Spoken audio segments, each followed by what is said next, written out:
มื้อนี้ก็มาติดตามทางเฮือนซาวลีพี่น้องเอ้ยสร้างเพิ่นว่าบ่พอแป้นแอมพี่น้องเอ้ยยังขาดอยู่15แผ่นเนาะ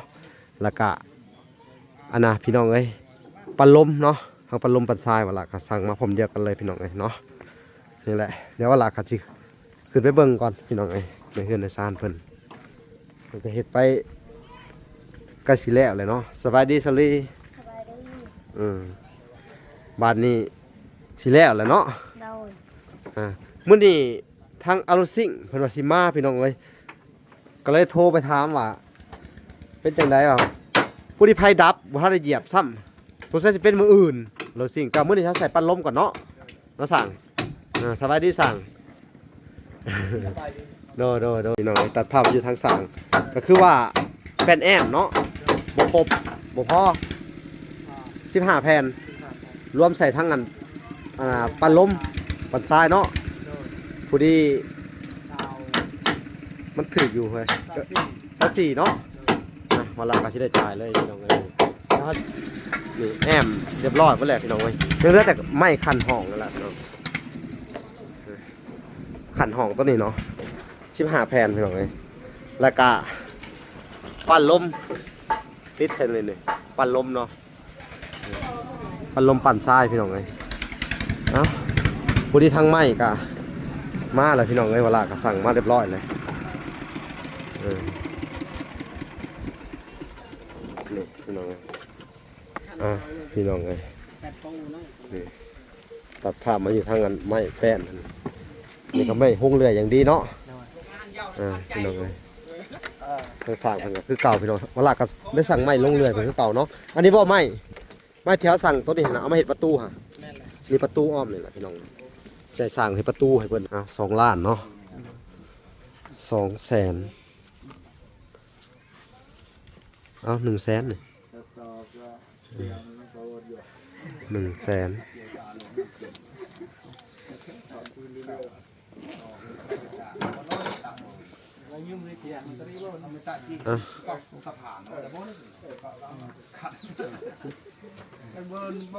นี่60เนาะ50ก็ได้ให้10เจ้าเด้อขอบคุณ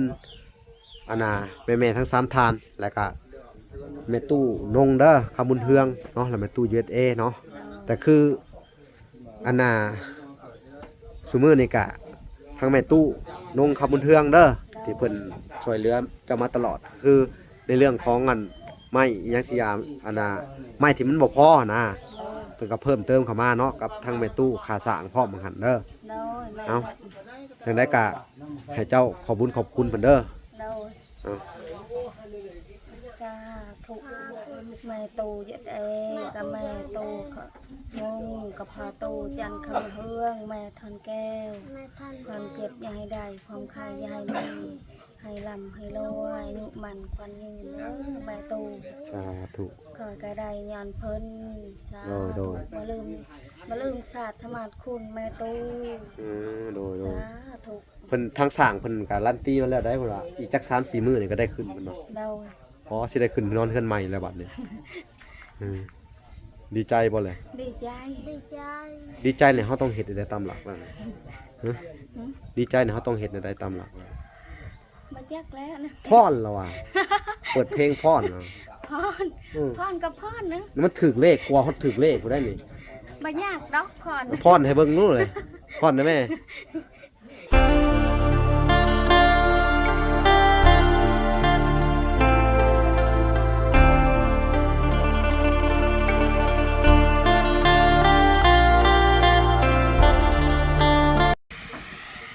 โอเคพี่น้องเอ้ยกราบสบายดีเนาะพ่อแม่พี่น้องเนาะเบิดทุกคนพี่น้องเนาะกันยินดีเข้าสู่ช่อง YouTube เบาละสายบุญคุณธรรมคือเก่าพี่น้องเอ้ยเช่นเก่าเช่นเคยพี่น้องทักทายสบายดี FC ทางฝั่งไทยและ FC ทางฝั่งลาวและ FC ทางต่างประเทศพี่น้องเอ้ยที่รับชมเบาละอยู่พี่น้องเอ้ยมื้อนี้ก็มาติดตามทางเฮือนซาวลีพี่น้องเอ้ยสร้างเพิ่นว่าบ่พอแป้นแอมพี่น้องเอ้ยยังขาดอยู่15แผ่นเนาะแล้วก็อันน่ะพี่น้องเอ้ยปันลมเนาะทางปันลมปันทรายว่าล่ะก็สั่งมาพร้อมเดียวกันเลยพี่น้องเอ้ยเนาะนี่แหละเดี๋ยวว่าล่ะก็สิขึ้นไปเบิ่งก่อนพี่น้องเอ้ยในเฮือนในศาลเพิ่นก็เฮ็ดไป ก็สิแล้วเลยเนาะสบายดีสลี สบายดี บ้านนี้สิแล้วแหละเนาะ โดย มื้อนี้ทางอารุซิ่งเพิ่นว่าสิมาพี่น้องเอ้ยก็เลยโทรไปถามว่าเป็นจังได๋ว่าผู้ที่ไผดับบ่ทันได้เหยียบซ้ำสงสัยสิเป็นมื้ออื่นอารุซิ่งก็มื้อนี้เขาใส่ปันลมก่อนเนาะสั่งสบายดีสั่ง โดยพี่น้องเอ้ยตัดภาพอยู่ทางสั่งก็คือว่าแผ่นแอมเนาะบ่ครบบ่พอ15แผ่นรวมใส่ทั้งอันปันลมปันทรายเนาะผู้ที่มันถืออยู่เฮ้ย24เนาะวันหลังก็สิได้จ่ายเลยพี่น้องเอ้ยแล้วเขาจะขึ้นไปเบิ่งก่อนพี่น้องเอ้ยสิขึ้นไปเบิ่งบ่มันบ่พอพี่น้องเอ้ยเนาะคือว่าบ่พอคันห้องพี่น้องเอ้ยแรกๆฮะเวลากะใส่เฮือนน้องลินดากัญญาพี่น้องเอ้ยมันเหลือแต่ว่าเฮือนหลังนี่สิใหญ่กว่าอีกบัดนี้ก็เลยบ่พอบัดนี้มันใหญ่กว่าพี่น้องเอ้ยนี่เดี๋ยวสิขึ้นไปเบิ่งก่อนน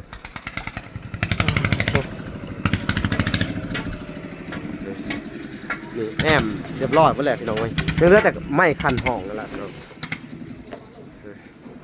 คันห้องตัวนี้เนาะ15แผ่นพี่น้องเอ้ยแล้วก็ปั่นลมติดเส้นเลยนี่ปั่นลมเนาะปั่นลมปั่นทรายพี่น้องเอ้ยเอ้าผู้ที่ทางไม้ก็มาแล้วพี่น้องเอ้ยเวลาก็สั่งมาเรียบร้อยเลยนี่พี่น้องเอ้ย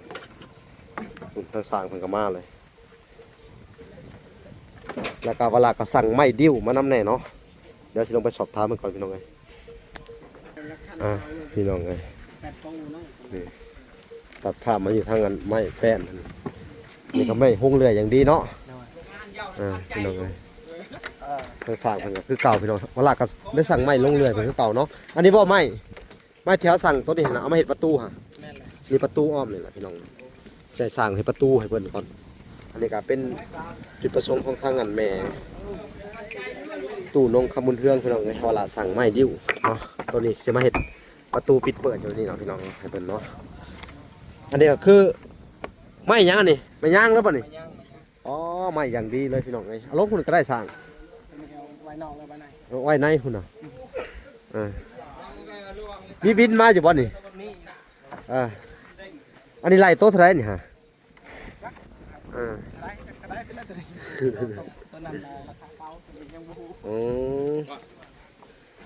พี่น้องเลย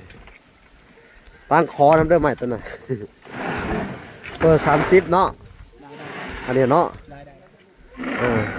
พอมันปาดเตียงมาปาดครึ่งเลย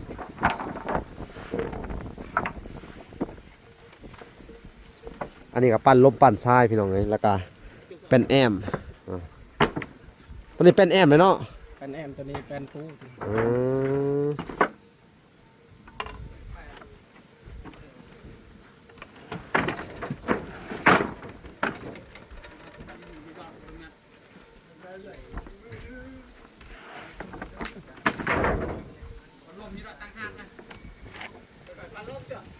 ปลาล่มตัวก็หอกเลยมือเดินกันมานำนะวะปลาล่มที่เป็นแผล ปั่นลมปั่นทรายอันนี้ไม้ตัวนั้นเนี่ยไม้ตัวแถมบ่ดิ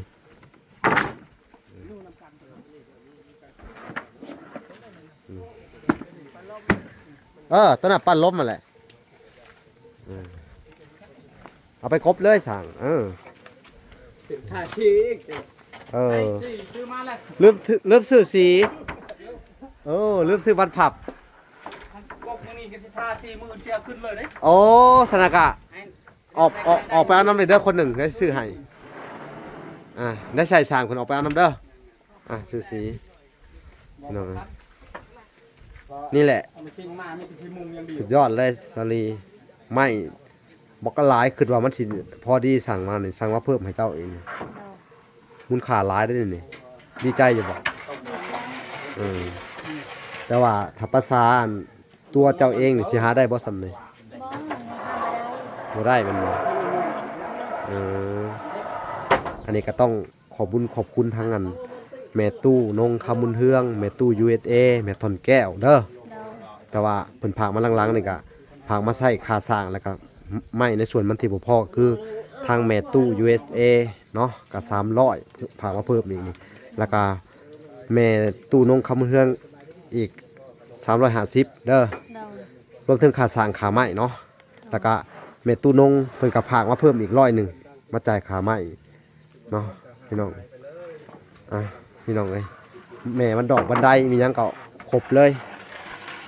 มูลค่าเฮือนนี่นับบ่ถ้วนเลยเนาะหลายแฮงดีใจบ่สบายดีเป็นอะไรพากับเป็นอะไรแหละลูกสาว ลูกสาวไปเก็บมะม่วง มะม่วงหยัง มะม่วงน้อยนี่ มะม่วงน้อย โดย เอามากินบ่ กิน เอามาให้กินเด้อ โดย พี่น้องเอ้ยเนาะมะม่วงนี่กินส้มพี่น้องไอ้ยามนี่ก็แซ่บอยู่เนาะ แซ่บเป็นสม มะม่วงน้อยอยากกินส้ม โดย ไปแต่รถเติบแล้วบ่ อ๋อย่าง นั่งเนาะ โดย พี่น้องเอ้ยเอาทางสามเพิ่นก็เอาลงเรียบร้อยเลยเดี๋ยวใช่เป็นไปเขียนบินแล้วก็ไล่มาพี่น้องเอ้ยหัวมันจะถึกเท่าไหร่ทราบกว่าแพงพี่น้องเอ้ย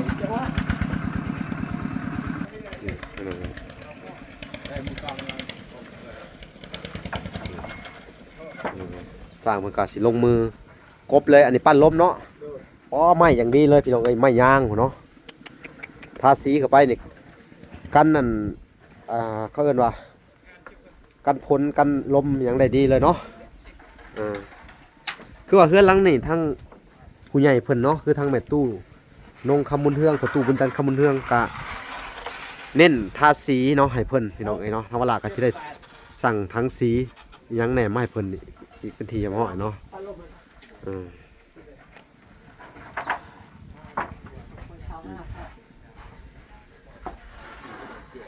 ชีวิตแผ่นพ่อบ่ดิ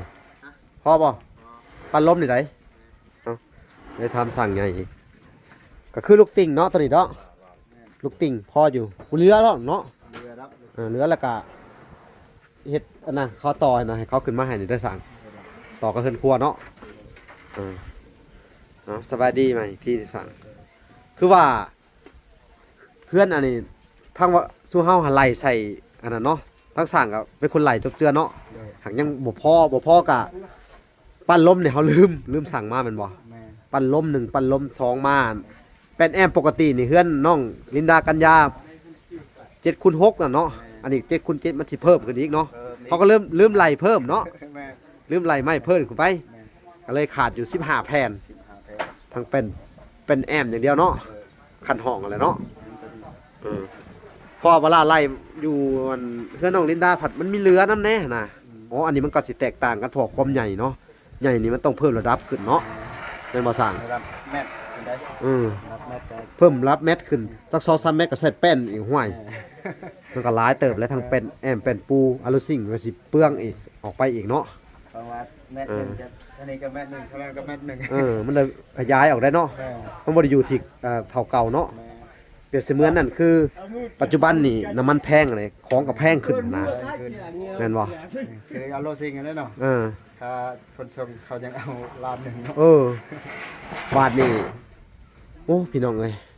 มันบ่อยู่คงที่แต่ตอนนั้นที่เวลาไล่ช่วง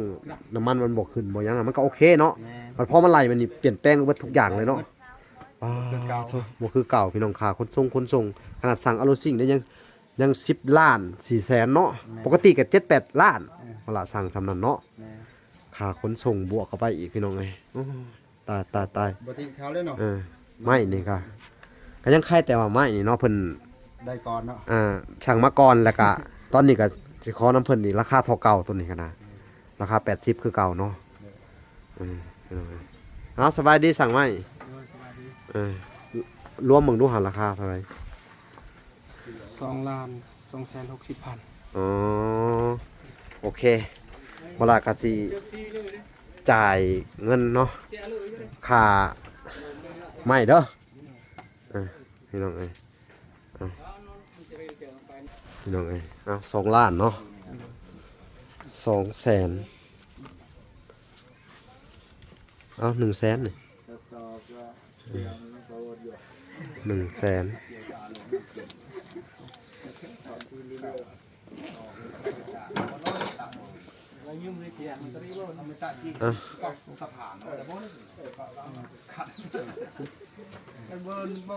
นี่60เนาะเอา 50ก็ได้ ทอนมา50เอาลด10,000เนาะขอบใจสร้างกันคือว่าสร้างนี่ก็จักสิว่าจะได้พี่น้องน้ำมันขึ้นกันยังราคาเท่าเก่าเนาะคือว่าเพิ่นเป็นการช่วยเหลือกันตลอดมาพี่น้อง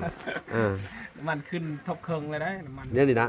เมื่อก่อนลิตร20,000 19,000อันนี้50 50 ปลายผู้ พอ ใกล้เครื่อง แต่ก็ยังว่ายังได้ไล่เท่าเก่าเนาะ เออ โอ้ขอบใจโอ้มีน้ำใจพี่น้องเอ้ยนี่แหละจังหวัดสั่งน้ำเพิ่นมาตลอดพี่น้องเอ้ยเนาะ สิไปพุ่นต่อนะ บัดนี้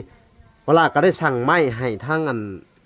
ครอบครัวเอ้ยบุญมีผู้ที่ครบสุดเลยเนาะ ครบสุดเลย ทั้งเบิดกะจักรล้านรวมแล้ว10เท่าไหร่ มี นี่ได้นี่ ไม่ใช่ รวมหมดบวกเพิ่มเป็นแอม 11ล้านเนาะ 11ล้าน150,000 โอ้แล้วเวลาก็สิได้ไล่สังกะสอกะสีไปไล่กันอีกเนาะ ได้ เอาสังกะสีเข้าไปพร้อมเดียวกันเลยเนาะ พร้อมไป สังกะสีนี่สิคิดว่าน่าจะเป็นซาวหาเนาะซื้อไปเผื่อเนาะซาวหา ซ้ำเก่าเอาซ้ำเก่าตัวนั้นที่ลื่นเก่า ลื่นเก่าเพราะว่าโต๊ะ คูณสี่ มันยังบ่พอได้สังกะสี16แผ่นมันน่ะต้องซื้อมาใส่อีก6แผ่น7แผ่นเอา ชาวปลายเนาะ สไปเพิ่มไว้เนาะเออ ไป ไปเอาจังได๋ก็หากว่าติดตามพี่น้องเอ้ยอันลืมเอาสั่งไม้อันนั้นอีกชุดหนึ่งไม้บันไดไปไล่เพิ่มกับกันอีก เดี๋ยวไปเลยจังทรงตำลังกันนะ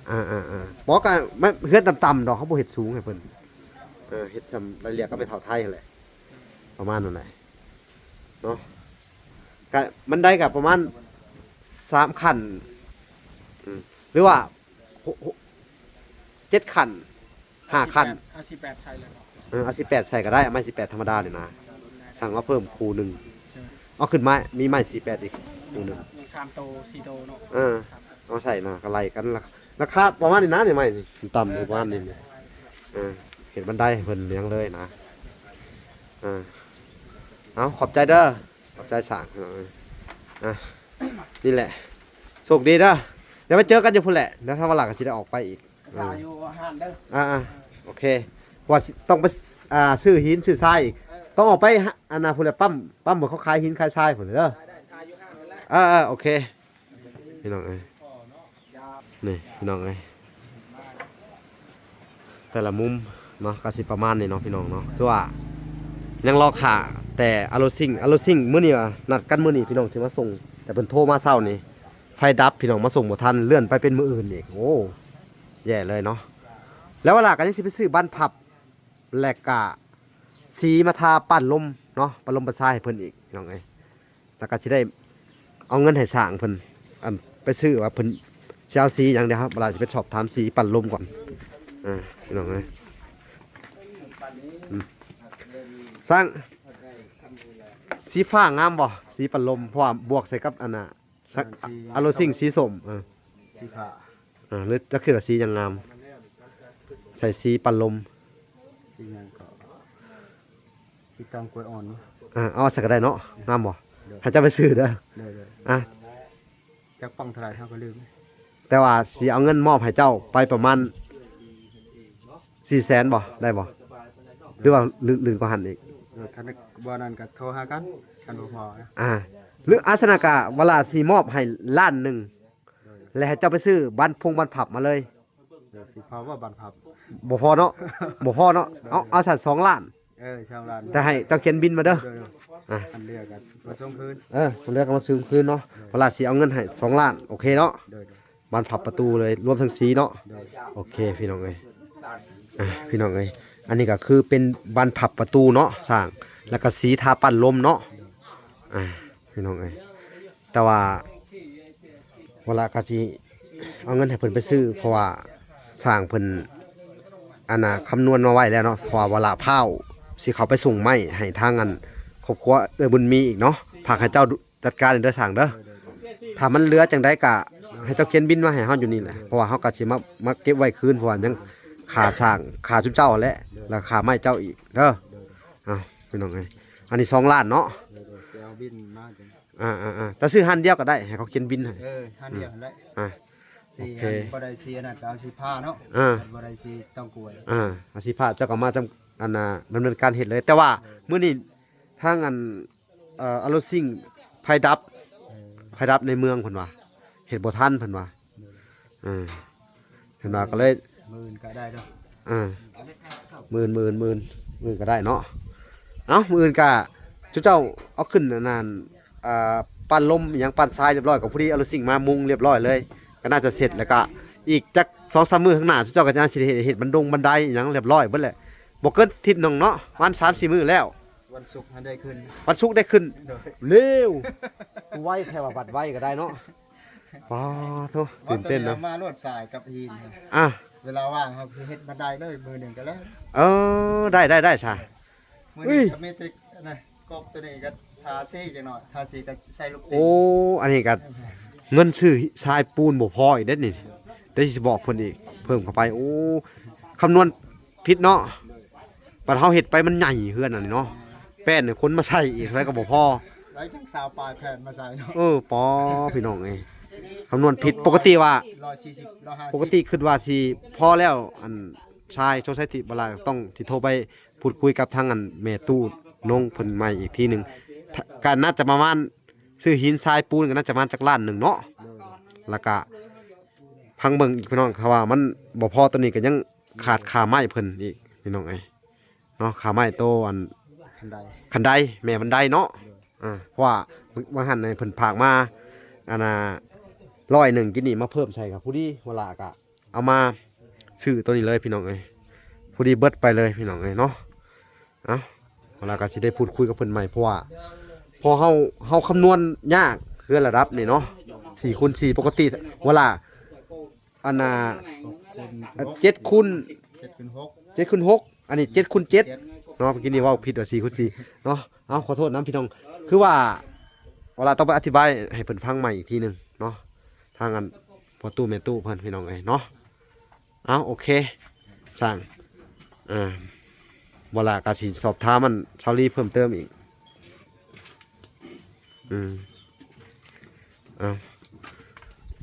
บัดนี้ก็สิได้ให้ชุบเจ้าเด้อขอบคุณ